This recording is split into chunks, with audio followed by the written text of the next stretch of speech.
เอาแล้วมื้อนี้ได้เมนูเด็ดๆพี่น้องก้อยซีนหมูเครื่องเคียงเพิ่นก็มีมักถั่วมักแตงมักเขือมักเผ็ดนี่ตัวนี้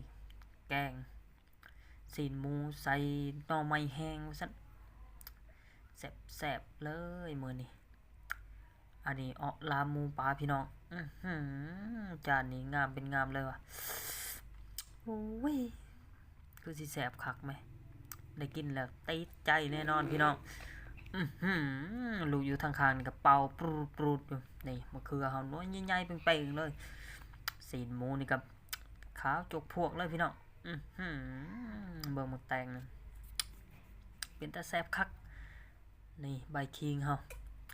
ทีเด็ดคือใบคิงนี่ปอมเข้าไปเบิ่งหมกแตงนี่งามอีหลีหมกแตงนี่จักผู้ใดเป็นคนปลูกโอ้โหมื้อนี้แซ่บคักแซ่บแน่พี่น้องอาหารขี่มือเมียนี่แซ่บคักเฮ็ดเองขี้คร้านเฮ็ดแต่เมียแซ่บคัก